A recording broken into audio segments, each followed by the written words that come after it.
नमस्कार दोस्तों। महात्मा गांधी की आत्मकथा के सत्य के प्रयोग के भाग 2 में आज सुनते हैं। दुखद प्रसंग 1। मैं कह चुका हूँ कि हाई स्कूल में मेरे थोड़े ही विश्वास पात्र मित्र थे। कहा जा सकता है कि ऐसी मित्रता रखने वाले 2 मित्र अलग अलग समय में रहे।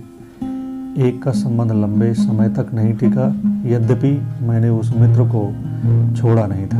मैंने दूसरे की सोहबत की, इसलिए पहले ने मुझे छोड़ दिया। दूसरी सोहबत मेरे जीवन का एक दुखद प्रकरण है। यह सोहबत बहुत वर्षों तक रही। इस सोहबत को निभाने में मेरी दृष्टि सुधारक की थी। इन भाई की पहली मित्रता मेरे मझले भाई के साथ थी। मेरे भाई की कक्षा में थे। मैं देख सका था कि उनमें कई दोष हैं, पर मैंने उन्हें वफादार मान लिया था। मेरी माताजी, मेरे ज्येष्ठ भाई और मेरी धर्मपत्नी, तीनों को यह सोहबत कड़वी लगती थी। पत्नी की चेतावनी को तो मैं अभिमानी पति क्यों मानने लगा।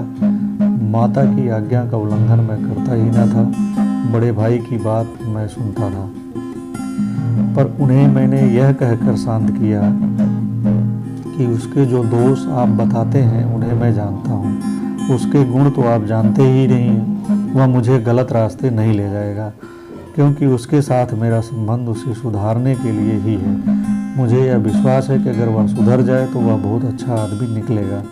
मैं चाहता हूँ कि आप मेरे विषय में निर्भय रहें। मैं नहीं मानता कि मेरी इस बात से उन्हें संतोष हुआ, पर उन्होंने मुझ पर विश्वास किया और मुझे मेरे रास्ते जाने दिया। बाद में मैं देख सका कि मेरा अनुमान ठीक नहीं था। सुधार करने के लिए भी मनुष्य को गहरे पानी में नहीं बैठना चाहिए। जिसे सुधारना है उसके साथ मित्रता नहीं हो सकती। मित्रता में अद्वैत भाव होता है। संसार में ऐसी मित्रता क्वचित ही पाई जाती है। मित्रता समान गुण वालों के बीच शोभित और निभती है।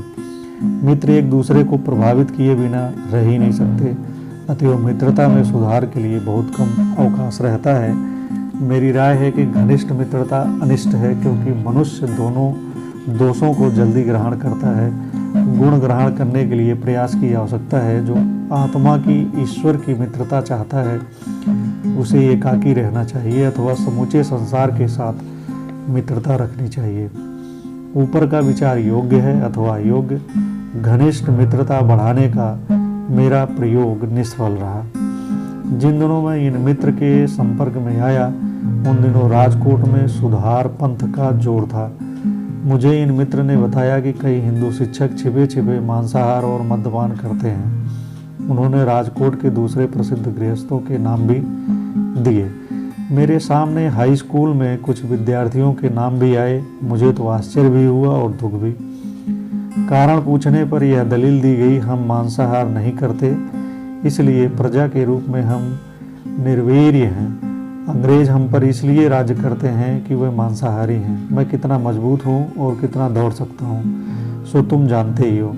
इसका कारण भी मांसाहारी है। मांसाहारी को फोड़े नहीं होते, होने पर झट अच्छे हो जाते हैं। हमारे शिक्षक मांस खाते हैं, इतने प्रसिद्ध व्यक्ति हैं, सो क्या बिना समझे खाते हैं। तुम्हें भी खाना चाहिए। खाकर देखो तो मालूम होगा कि तुम में कितनी ताकत आ जाती है।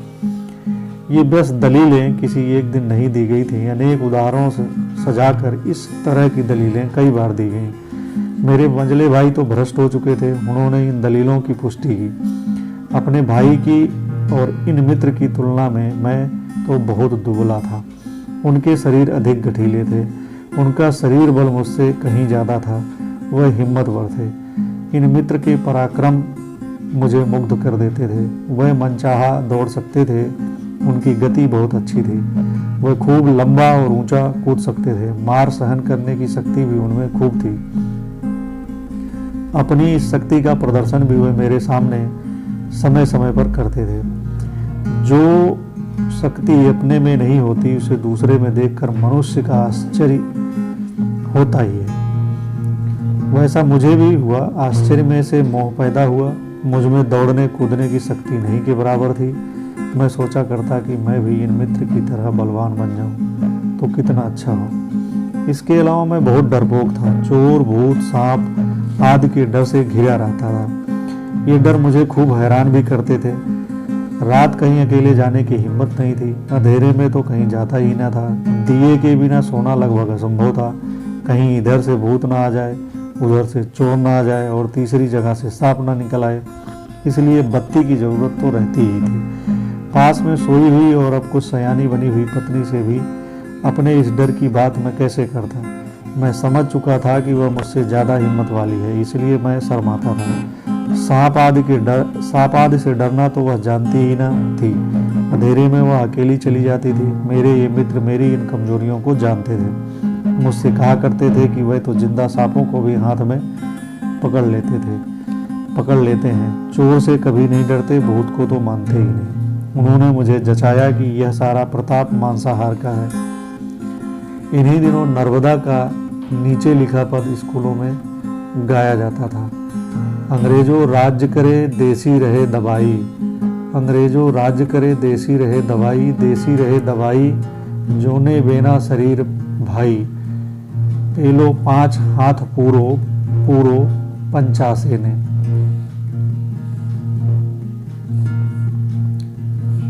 गुजराती के प्रसिद्ध कवि 1833 से 1886, अरवन चीन गद्य के निर्माता, गुजराती की नवीन काव्यधारा के एक प्रधान कवि। मतलब है अंग्रेज राज करते हैं और वो हिंदुस्तानी दबे रहते हैं। इन दोनों के शरीर तो देखो वह पूरे 5 हाथ के हैं और एक 500 के लिए काफ़ी है। तो इन सब बातों पर मेरे मन में पूरा असर हुआ। मैं पिघला। मैं यह मानने लगा कि मांसाहार अच्छी चीज़ है, उससे मैं बलवान और साहसी बनूंगा। समूचा देश मांसाहार करे तो अंग्रेज़ों को हराया जा सकता है। मांसाहार शुरू करने का एक निश्चित हुआ। इस आरंभ का अर्थ सब पाठक समझ नहीं सकेंगे। गांधी परिवार वैष्णव संप्रदाय का है। माता पिता बहुत कट्टर वैष्णव माने जाते थे। हवेली में, मतलब जिसे वैष्णव मंदिर कहते हैं, हमेशा जाते थे।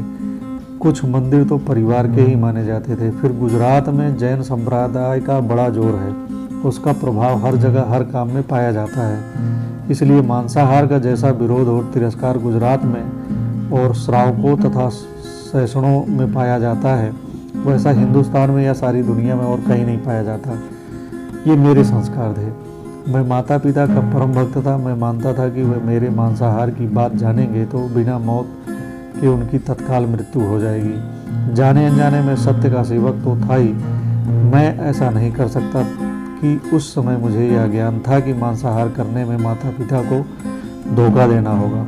ऐसे हालात में मांसाहार करने का मेरा निश्चय मेरे लिए बहुत गंभीर और भयंकर बात थी।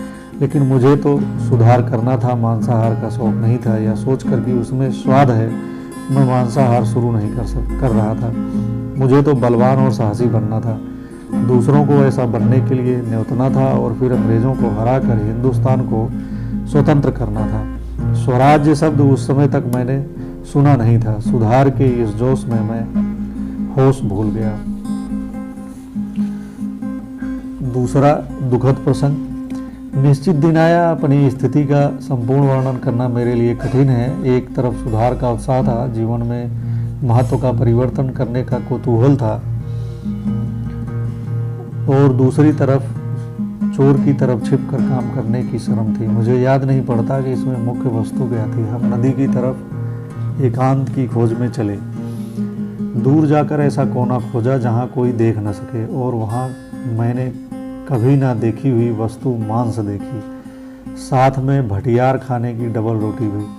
दोनों में से एक भी चीज़ मुझे भाती नहीं थी। मांस चमड़े जैसा लगता था, खाना असंभव हो गया। मुझे कह होने लगी, खाना छोड़ देना पड़ा। मेरी वह रात बहुत बुरी भी थी, नींद नहीं आई। सपने में ऐसा भास होता था मानो शरीर के अंदर बकरा जिंदा हो और रो रहा है। मैं चौंक उठता, पछताता और फिर सोचता कि मुझे तो मांसाहार करना ही है, हिम्मत नहीं हारनी है। मित्र भी हार खाने वाले नहीं थे। उन्होंने जब मांस को अलग अलग ढंग से पकाने, सजाने, ढकने का प्रबंध किया, नदी किनारे ले जाने के बदले किसी बावर्ची के साथ बातचीत करके छिपे छिपे एक सरकारी डाक बंगले में ले जाने की व्यवस्था की और वहाँ कुर्सी मेज वगैरह सामान के प्रलोभन में मुझे डाला, इसका असर हुआ।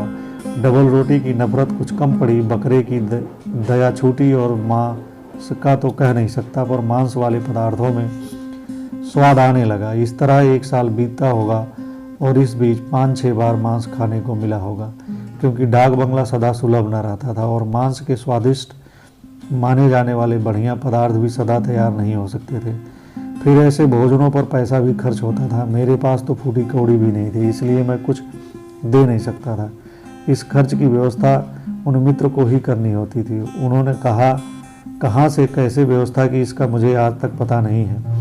उनका इरादा तो मुझे मांस की आदत लगा देने का, भ्रष्ट करने का था, इसलिए पैसा वे अपने पास से खर्च करते थे, पर उनके पास भी कोई अकूट खजाना नहीं था, इसलिए ऐसी दावतें कभी कभी ही हो सकती थी। जब जब ऐसा भोजन मिलता तब तब घर पर तो भोजन हो ही नहीं सकता था। जब माता जी भोजन के लिए बुलाती तब आज भूख नहीं है, खाना हजम नहीं हुआ है, ऐसे बहाने बनाने पड़ते थे। ऐसा कहते समय हर बार मुझे भारी आघात पहुंचता था।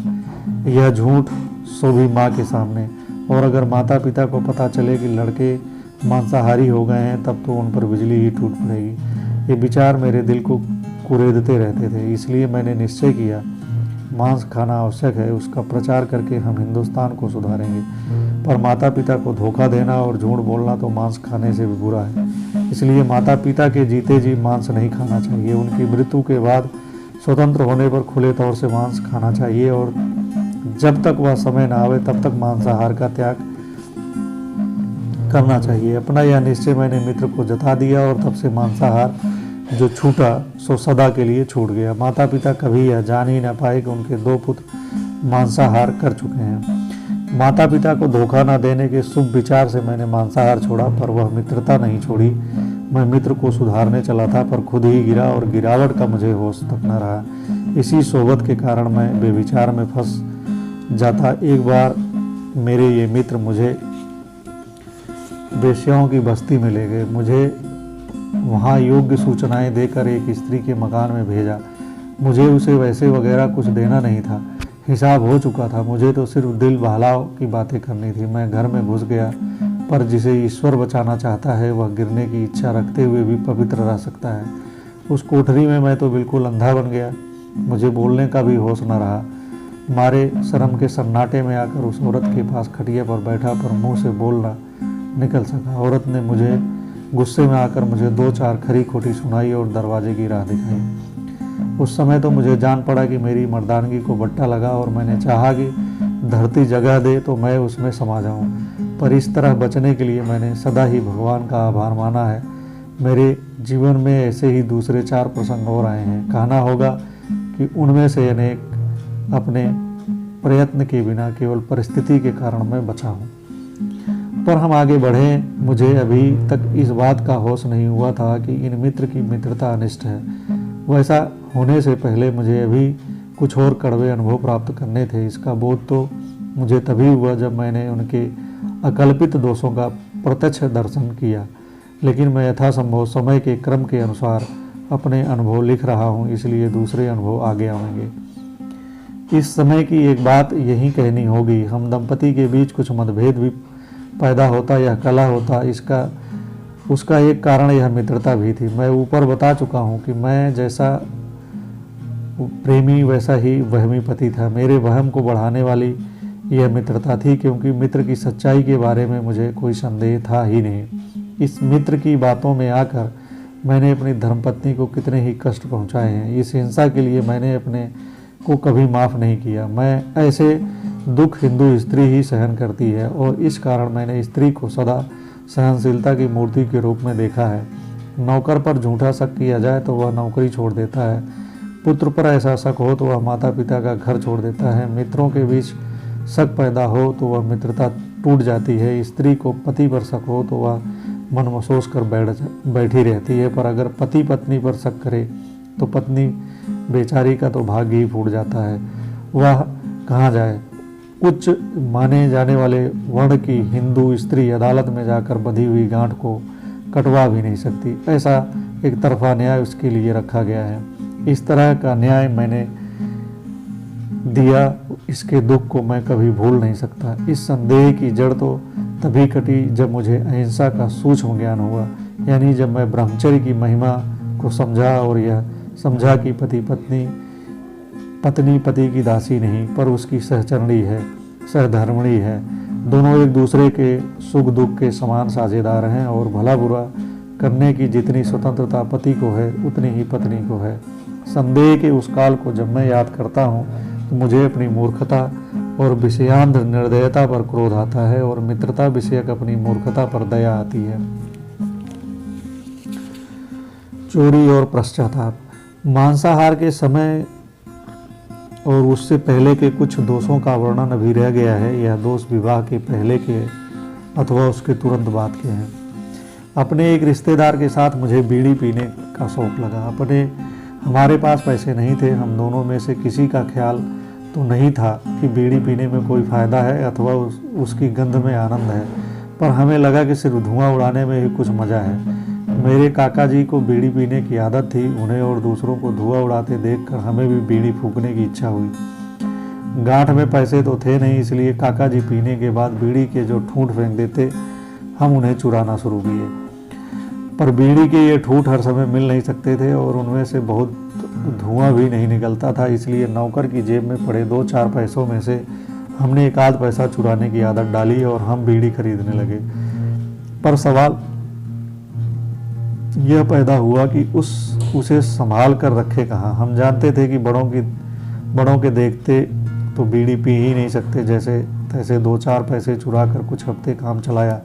इस बीच सुना कि एक प्रकार का पौधा होता है, उसका नाम तो मैं भूल गया हूँ, जिसके डंठल बीड़ी की तरह जलते हैं और फूंके जा सकते हैं। हमने उन्हें प्राप्त किया और फूंकने लगे, पर हमें संतोष नहीं हुआ। अपनी पराधीनता हमें अखरने लगी। हमें दुख इस बात पर का था कि बड़ों की आज्ञा के बिना हम कुछ भी नहीं कर सकते थे। हम ऊब गए और हमने आत्महत्या करने का निश्चय कर लिया। पर आत्महत्या कैसे करें? जहर कौन दे? हमने सुना कि धतूरे के बीज खाने से मृत्यु होती है। हम जंगल में जाकर बीज ले आए। शाम का समय तय किया। केदारनाथ जी के मंदिर की दीपमाला में घी चढ़ाया, दर्शन किए और एकांत खोज लिया, पर जहर खाने की हिम्मत ना हुई। अगर तुरंत ही मृत्यु ना हुई तो क्या होगा? मरने से लाभ क्या? क्यों न पराधीनता ही सह ली जाए। फिर भी 2-4 बीज खाए, अधिक खाने की हिम्मत ही न पड़ी।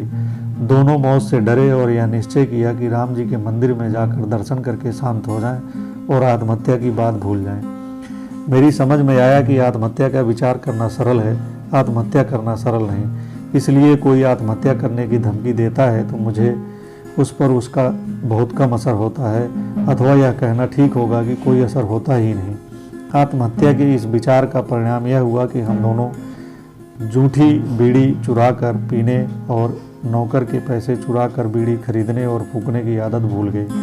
फिर बड़ेपन में बीड़ी पीने की इच्छा नहीं हुई। मैंने हमेशा यह माना है कि यह आदत जंगली, गंदी और हानिकारक है। दुनिया में बीड़ी का इतना ज़बरदस्त शौक क्यों है, इसे मैं कभी समझ नहीं सका हूँ। रेलगाड़ी के जिस डिब्बे में बहुत बीड़ी पी जाती है वहाँ बैठना मेरे लिए मुश्किल हो जाता है और उसके धुएं से मेरा दम घुटने लगता है। बीड़ी के ठूंठ चुराने और इसी सिलसिले में नौकर के पैसे चुराने के दोष की तुलना में मुझसे चोरी का दूसरा जो दोष हुआ उसी मैं अधिक गंभीर मानता हूँ। बीड़ी के दोष के समय मेरी उम्र 12-13 साल की रही होगी, शायद उससे कम भी हो। दूसरी चोरी के समय मेरी उम्र 15 साल की रही होगी। यह चोरी मेरे मांसाहारी भाई के सोने के कड़े के टुकड़े की थी। उन पर मामूली सा लगभग 25 रुपये का कर्ज हो गया था। उसकी अदायगी के बारे में हम दोनों भाई सोच रहे थे। मेरे भाई के हाथ में सोने का ठोस कड़ा था, उसमें से 1 तोला सोना काट लेना मुश्किल न था। कड़ा कटा कर्ज अदा हुआ, पर मेरे लिए यह बात असहाय हो गई। मैंने निश्चय किया कि आगे कभी चोरी करूंगा ही नहीं। मुझे लगा कि पिताजी के सम्मुख अपना दोष स्वीकार कर लेना चाहिए, पर जीभ न खुली। पिताजी स्वयं मुझे पीटेंगे इसका डर तो था ही नहीं। मुझे याद नहीं पड़ता कि उन्होंने कभी हमें में से किसी भाई को पीटा हो, पर खुद दुखी होंगे, शायद सिर फोड़ लें। मैंने सोचा कि यह जोखिम उठाकर भी दोष कबूल कर ही लेना चाहिए, उसके बिना शुद्धि नहीं होगी। आखिर मैंने तय किया कि चिट्ठी लिखकर दोष स्वीकार किया जाए और क्षमा मांग ली जाए। मैंने चिट्ठी लिखकर हाथों हाथ दी। चिट्ठी में सारा दोष स्वीकार किया और सजा चाहिए। आग्रहपूर्वक विनती की कि वह अपने को दुख में न डालें और भविष्य में फिर ऐसा अपराध न करने की प्रतिज्ञा की। मैंने कांपते हाथों चिट्ठी पिताजी के हाथ में दी। मैं उनके तख्त के सामने बैठ गया। उन दिनों वह भगंदर की बीमारी से पीड़ित थे। इस कारण बिस्तर पर ही पड़े रहते थे। खटिया के बदले लकड़ी का तख्त का में लाते थे। उन्होंने चिट्ठी पढ़ी, आंखों से मोती की बूंदें टपकी, चिट्ठी भीग गई। उन्होंने क्षण भर के लिए आंखें मूंदी, चिट्ठी फाड़ डाली और स्वयं पढ़ने के लिए उठ बैठे थे। सो वापस लेट गए। मैं भी रोया, पिताजी का दुख समझ सका। अगर मैं चित्रकार होता तो वह चित्र आज संपूर्णता से खींच सकता। आज भी वह मेरी आंखों के सामने इतना स्पष्ट है। मोती की बूंदों के उस प्रेम बाण ने मुझे बेध डाला। मैं शुद्ध बना, इस प्रेम को तो अनुभवी ही जान सकता है। मेरे लिए अहिंसा का पदार्थ पाठ था। उस समय तो मैंने इसमें पिता के प्रेम के सिवा और कुछ नहीं देखा, पर आज मैं इसे शुद्ध अहिंसा के नाम से पहचान सकता हूँ। ऐसी अहिंसा के व्यापक रूप धारण कर लेने पर उसके स्पर्श से कौन बच सकता है। ऐसी व्यापक हिंसा की शक्ति की था लेना असंभव है। इस प्रकार की शांत क्षमा पिताजी के स्वभाव के विरुद्ध थी। मैंने सोचा था कि वह क्रोध करेंगे, कटु वचन कहेंगे, अपना सिर पीट लेंगे, पर उन्होंने अपनी अपार शांति जो धारण की, मेरे विचार में उसका कारण अपराध की सरल स्वीकृति थी। जो मनुष्य अधिकारी के सम्मुख स्वेच्छा से और निष्कपट भाव से अपना अपराध स्वीकार कर लेता है और फिर कभी वैसा अपराध न करने की प्रतिज्ञा करता है, वह शुद्धतम प्रायश्चित करता है। मैं जानता हूँ कि मेरी इस स्वीकृति से पिताजी मेरे विषय में निर्भय बने और उनका महान प्रेम और भी बढ़ गया। पिताजी की मृत्यु और मेरी दोहरी लज्जा। उस समय मैं 16 वर्ष का था। हम ऊपर देख चुके हैं कि पिताजी भगंदर की बीमारी के कारण बिल्कुल शय्यावश थे। उनकी सेवा में अधिकतर माताजी, घर का एक पुराना नौकर और मैं रहते थे। मेरे जिम्मे नर्स का काम था। उनका घाव धोना, उसमें दवा डालना, मरहम लगाने के समय मरहम लगाना, उन्हें दवा पिलाना और जब घर पर दवा तैयार करनी हो तो तैयार करनी, यह मेरा खास काम था। रात हमेशा उनके पैर दबाना और इजाज़त देने पर अथवा उनके सो जाने पर सोना, यह मेरा नियम था। मुझे यह सेवा बहुत प्रिय थी। मुझे स्मरण नहीं है कि इसमें मैं किसी भी दिन चूका हूँ। ये दिन हाई स्कूल के थे तो मुझे स्मरण नहीं है कि इसमें मैं किसी भी दिन चूका हूँ। ये दिन हाई स्कूल के तो थे ही, इसलिए खाने पीने के बाद मेरा समय स्कूल में अथवा पिताजी की सेवा में ही बीतता था। जिस दिन उनकी आज्ञा मिलती और उनकी तबीयत ठीक रहती, उस दिन शाम को टहलने जाता था। इसी साल पत्नी गर्भवती हुई और मैं आज देख सकता हूँ कि इसमें दोहरी शर्म थी। पहली शर्म तो इस बात की थी कि विद्या अध्ययन का समय होते हुए भी मैं संयम से न रह सका, और दूसरी यह कि यद्यपि स्कूल की पढ़ाई को मैं अपना धर्म समझता था और उससे भी अधिक माता पिता की भक्ति को धर्म समझता था, और सो भी इस हद तक कि इस विषय में बचपन से ही श्रवण को मैंने अपना आदर्श माना था, फिर भी विषय वासना मुझ पर सवारी कर सकी थी। मतलब यह कि यद्यपि रोज रात को मैं पिताजी के पैर दबाता था, लेकिन उस समय मेरा मन शयनगृह की ओर भटकता रहता था, और सो भी ऐसे समय जब स्त्री का संग धर्मशास्त्र, वैदिक शास्त्र और व्यवहार शास्त्र के अनुसार त्याज्य था। जब मुझे सेवा के काम से छुट्टी मिलती तो मैं खुश होता और पिताजी के पैर छूकर सीधा शयनगृह में पहुंच जाता। पिताजी की बीमारी बढ़ती जाती थी। वैद्यों ने अपने लेप आजमाए, हकीमों ने मरहम, पट्टियाँ आजमाई, साधारण हज्जाम वगैरह की घरेलू दवाएं भी थीं। अंग्रेज डॉक्टर ने भी अपनी अकल आजमा कर देखी। अंग्रेज डॉक्टर ने सुझाया कि शल्य क्रिया ही रोग का एकमात्र उपाय है। परिवार के एक मित्र वैद्य बीच में पड़े और उन्होंने पिताजी की उत्तरावस्था में ऐसी शल्य क्रिया को नापसंद किया। तरह तरह की दवाओं की जो बोतलें खरीदी थी व्यर्थ गई और शल्य क्रिया नहीं हुई। वैद्यराज प्रवीण और प्रसिद्ध थे। मेरा ख्याल है कि अगर वह शल्य क्रिया होने देते तो घाव के भरने में दिक्कत न होती। शल्य क्रिया उस समय के बम्बई के प्रसिद्ध सर्जन के द्वारा होने को थी, पर अंतःकाल समीप था, इसलिए उचित उपाय कैसे हो पाता। पिताजी शल्य क्रिया कराए बिना ही बम्बई से वापस आए। साथ में इस निमित्त से खरीदा हुआ सामान भी लेते आए। वह अधिक जीने की आशा छोड़ चुके थे। कमजोरी बढ़ती गई और ऐसी स्थिति आ पहुंची कि प्रत्येक क्रिया बिस्तर पर ही करना जरूरी हो गया। लेकिन उन्होंने आखिरी घड़ी तक इसका विरोध ही किया और परिश्रम सहने का आग्रह रखा। वैष्णव धर्म का यह कठोर शासन है। वाह्य शुद्धि अत्यंत आवश्यक है। अवसान की घोर रात्रि समीप आई। उन दिनों मेरे चाचा जी राजकोट में थे। मेरा कुछ ऐसा ख्याल है कि पिताजी की बढ़ती हुई बीमारी के समाचार पाकर ही वह आए थे। दोनों भाइयों के बीच अटूट प्रेम था। चाचा जी दिन भर पिताजी के बिस्तर के पास ही बैठे रहते और हम सबको सोने की इजाज़त देकर खुद पिताजी के बिस्तर के पास सोते। किसी को यह ख्याल तो था ही नहीं कि यह रात आखिरी सिद्ध होगी। वैसे डर तो बराबर बना ही रहता था। रात के 10:30 या 11 बजे होंगे। मैं पैर दबा रहा था। चाचा जी ने मुझसे कहा, जा मैं बैठूंगा। मैं खुश हुआ और सीधा शयन गृह में पहुंचा। पत्नी तो बेचारी गहरी नींद में थी, पर मैं सोने कैसे देता। मैंने उसे जगाया। 5-7 मिनट बीते होंगे। इतने में जिस नौकर की मैं ऊपर चर्चा कर चुका उसने आकर किवाड़ खटखटाया। मुझे धक्का लगा। मैं चौंका। नौकर ने कहा, उठो, बापू बहुत बीमार है। मैं जानता था कि बहुत बीमार तो थे ही, इसलिए यहाँ बहुत बीमार का विशेष अर्थ समझ गया। एकदम बिस्तर से कूद पड़ा। कह तो सही, बात क्या है? जवाब मिला, बापू गुजर गए। मेरा पछताना किस काम आता। मैं बहुत शर्माया, बहुत दुखी हुआ। दौड़कर पिताजी के कमरे में पहुंचा। बात मेरी समझ में आई। अगर मैं विषयांध न होता तो इस अंतिम घड़ी में यह वियोग मुझे नसीब न होता और मैं अंत समय तक पिताजी के पैर दबाता रहता। अब तो मुझे चाचा जी के मुंह से ही सुनना पड़ा। बापू हमें छोड़कर चले गए। अपने बड़े भाई के परम भक्त चाचा जी अंतिम सेवा का गौरव पा गए। पिताजी को अपने अवसान का अंदाज हो चुका था। उन्होंने इशारा करके लिखने का सामान मंगाया और कागज़ पर लिखा, तैयारी करो। इतना लिखकर उन्होंने अपने हाथ पर बना ताबीज तोड़कर फेंक दिया। सोने की कंठी भी तोड़कर फेंक दी और एक क्षण में आत्मा उड़ गई। पिछले अध्याय में मैंने अपनी जिस शर्म का जिक्र किया है वह यही शर्म है। सेवा के समय भी विषय की इच्छा। इस काले दाग को मैं आज तक मिटा नहीं सका, भूल नहीं सका। और मैंने हमेशा माना कि यद्यपि माता पिता के प्रति मेरी अपार भक्ति थी, उसके लिए मैं सब कुछ छोड़ सकता था, तथापि सेवा के समय भी मेरा मन विषय को छोड़ नहीं सकता था। यह उस सेवा में रही हुई अक्षम्य त्रुटि थी। इसी से मैंने अपने को एक पत्नी व्रत का पालन करने वाला मानते हुए भी विषयांध माना है। इससे मुक्त होने में मुझे बहुत समय लगा और मुक्त होने से पहले कई धर्म संकट सहने पड़े।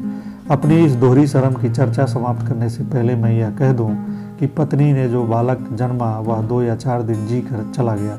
कोई दूसरा परिणाम हो भी क्या सकता था? जिन माँ बापों को अथवा जिन बाल दंपति को चेतना हो वह इस दृष्टांत से चेते। धन्यवाद। मिलते हैं अगले वीडियो में। नमस्कार।